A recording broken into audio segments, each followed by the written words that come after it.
In this video, we are once again going to be discussing Microsoft's recent announcement letting everybody know that the Xbox Series X will not have any exclusive games made for that console and just that console, that being the next-gen console, for at least 1 to 2 years. Every game that Microsoft puts out from their first-party studios, according to Matt Booty, will also be playable on the base model Xbox One, if that's what people are playing on.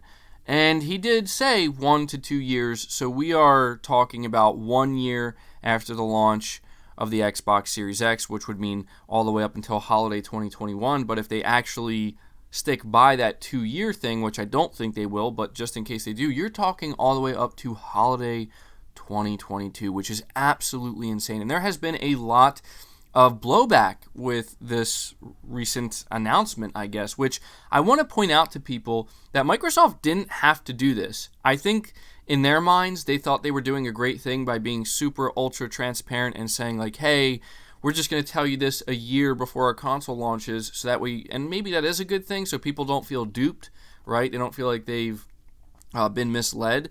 But at the same time, I don't think anybody was expecting Microsoft to blatantly come out here and be like, just so you know, we're not making exclusive games for the Xbox Series X for at least 1 to 2 years until after it's out. So you can feel secure if you're already an Xbox One owner in not upgrading. You know? I feel like that's just a little bit not good for your actual console sales, but as we've already established, Microsoft doesn't care. And nor do I. I don't care, Microsoft. You don't want to care about your console sales? Whatever. I'm not going to care. However, what I do care about, next-gen game development. And I made a video discussing this in depth where I got a lot of pushback on this from mostly Xbox fans who tried to tell me that I am wrong. And what I am wrong about is when I say, well, and I feel as though this is kind of obvious, and this is something you've been seeing a lot of people bring up. It's the big question that people are now asking ever since we learned about this. Is this going to hold back next-gen game development, at least from Microsoft's first-party studios? Because we already know that the majority of third-party games for quite some time are going to be cross-gen games, with a few that are not here and there that can really showcase what these consoles are capable of.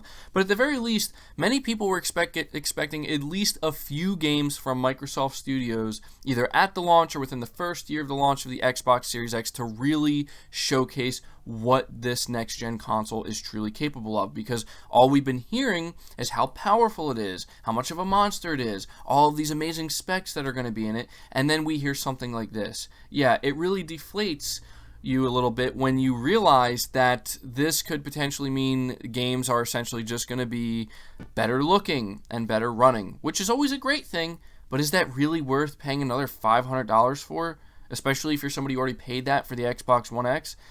Because maybe it's just me, but I said that something I think is important when it comes to these next-gen consoles and developers making games, these first-party developers making games for these next-gen consoles, is you need to be able to utilize your first-party studios to just make a game around the specific specification and push it and show what can be done now on another level. And people make it sound like developers need to take years before they can learn how to do this. That's not the case at all. That's not how this works.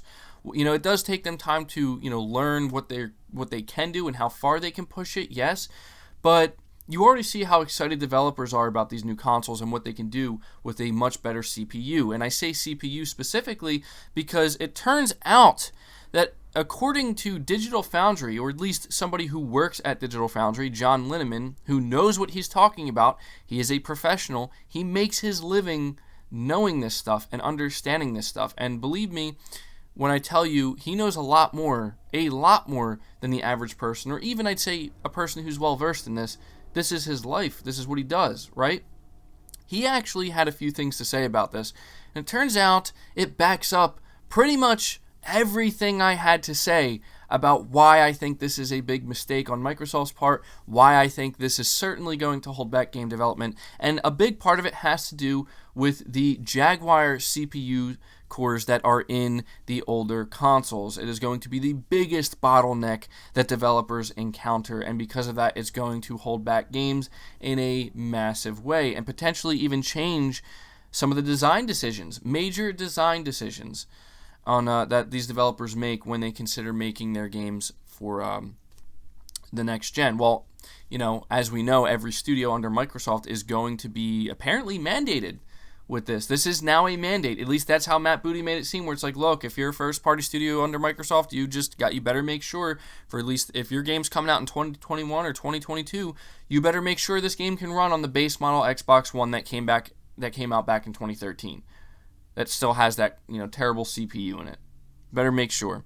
So anyway, getting on here. Apparently, there was a post that was put out by, I believe, Windows Central's Jez Corden, who I found out has me blocked, which is weird because I don't think I've ever interacted with this person. However, I can certainly understand why they have me blocked. I believe he is a major Xbox fan. He probably doesn't like a lot of the things I have to say about Xbox, probably doesn't agree with a lot of my opinions. That's neither here nor there, and unfortunately, I cannot see his tweet, but I can only assume, based off of all of the responses to his tweet, it had something to do with him maybe defending, I'd say, the whole thing that's going on now about Microsoft not having exclusives for the Series X for the first 1 to 2 years, either defending it or making it sound like it's not a bad thing or it's a good thing and it won't affect overall game development or design, because based off of John Linneman's response here, tells me that, it seems these Xbox fans who were under the assumption that this is not going to affect game design, turns out it is. Ooh, who would have thought, right? That's crazy. Who would have thought that developers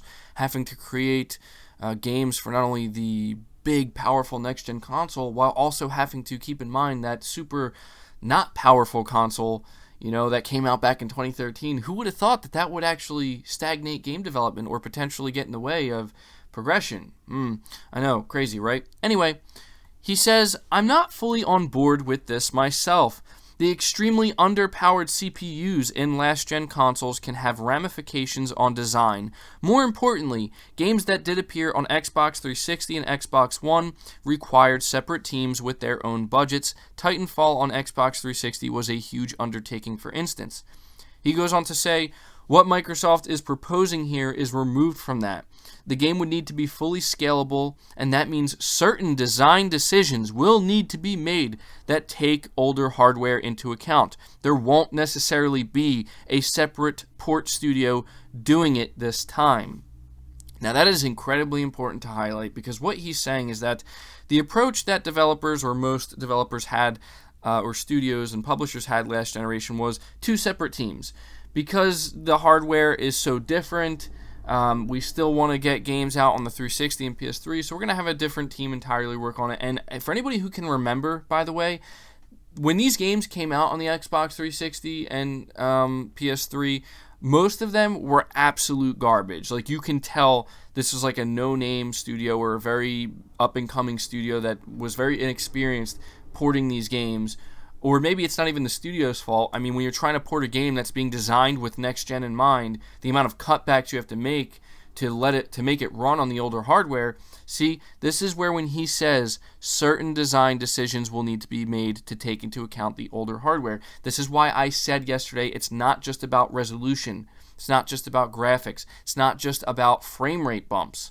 Right? Because anybody who's upgrading to these next-gen consoles, they want to see at least some games, at least a handful of games. Not every game. We know not every game. We know a lot of games are going to be very similar to the games we see now, just better looking and better performing. But some games we need to see from talented developers and talented studios, mainly from the first-party studios, from the companies that are putting these consoles out, pushing the limit and showing what you can do now that you couldn't do previously. And make no mistake that there are things developers can do with these new specs in these consoles that they just simply could not do with the older consoles. Anyway, somebody responded to this and said, would you say that scaling down last gen was more difficult since you were going from x86 to PowerPC? And so John responds with, yes, it was likely more difficult, yet in this case, last gen CPUs are so slow that they can have a huge impact on certain design decisions. Freeing developers of the Jaguar cores is a good thing, but it will depend on the type of game. And so somebody else says, considering that Microsoft develops games for PC of different configurations, and the same can be said for third-party publishers, what does really change or matter? I honestly don't think that developers are waiting for Microsoft to fully jump on next-gen to evolve game design. And John responds by saying, no PC is using an AMD Jaguar. We've tried. It's unusable. That's the real heart of the issue for me. Requirements shouldn't stagnate on PC either. For me, targeting an original Xbox One just isn't interesting at this point. And so it continues to go on and on here, where he's essentially just trying to explain to people that, listen, as long as Microsoft is mandating that their studios adhere to the base model Xbox One with those Jaguar CPU cores, even with the Xbox One X, there's going to be limitations in place. It's as simple as that. There is no way around it. Design decisions will need to be made. This is why people tried to argue with me and tell me that, MBG, don't you understand? All these next-gen games, they're going to be developed on ultra high-end PCs and then scaled down. Not really. Not in this case. At least I don't imagine that being the case, because I would have to imagine if, this was what Microsoft studios were doing, there's a good chance that they could run into a roadblock where they're like, oh, wait, we developed this game on this high-end PC that's very similar spec-wise or close spec-wise to what the Series X is, and now we find out it actually isn't, we can't run it on the base model Xbox One. So basically we just, we just made a game that now we have to undo. Like, yeah, they're not going to do that. It's the other way around. They're going to have to take into account the lowest common denominator, and that ultimately means limitations will be there. You will see limitations. Of course, as he puts here, it does depend on the kind of game. And this is why in my last video I referenced those big AAA games with massive development teams, massive budgets, where these are teams of developers that can do things, that can utilize this next-gen hardware, this next-gen power, and actually do things with it that we didn't see before, that we didn't think were possible before. That's called progression. And frankly, this stance that Microsoft has is going to stagnate that, at least for Microsoft's side. And this is why when you see PlayStation fans get super excited at the fact that PlayStation 5 is potentially going to have, well, we already know it's going to have actual exclusive games from the launch and going forward, teams that are just focusing on developing games for literally just the PlayStation 5 specification, oh yeah, you're going to see some things that you didn't see this generation. In fact, you're probably going to see some things that you're not going to see on the Xbox Series X. Why don't you think about that for a moment? Because you know what? I've seen some people being like, well, look at Godfall. You're telling me that's the best that Sony's going to do with the PS5? Listen, Godfall is a third-party developed PlayStation 5 console exclusive. I'm talking about the studios that work much closer with Sony, and especially their first-party studios. Wait until you see what Guerrilla Games is going to be able to do when they make a game that's just developed for the PS5 and the PS5 alone. Believe me when I tell you, you're going to be blown away. And they're going to do things that were not possible on the PS4. And that's what gets me excited about next gen. Yeah, better graphics, awesome. Higher resolutions, great. Higher frame rates, amazing. Can't wait. But what I'm excited for is what these development teams are going to do, this talent, that when you know they have this hardware in their hands, and this is the only hardware they have to worry about, they can really push it to the limit. They don't have to worry about adhering to, old CPU cores and whatnot, bottlenecks. No, we're going to see some amazing things, and it's going to be awesome. So I had to take some time to talk about this because, again, I got a lot of pushback, people telling me I don't know what I'm talking about, I'm wrong in my line of thinking. Well, you know what? Fine. Don't listen to me. Listen to John Linneman from Digital Foundry, a professional who knows what he's talking about. And when he talks about it, you better listen because he's trying to tell you, like, look, there's concerns here. There's a reason to be concerned. So there you go. That does it for the video, guys. Let me know your thoughts about this down in the comments below. Be sure to leave the video a like if you did enjoy it. It really helps it out. Lets me know you guys enjoy the content. Subscribe to the channel if you're new and haven't already. Hit the bell notification icon so you never miss an upload. And feel free to share this video out on top of all that. But until next time, guys, take care.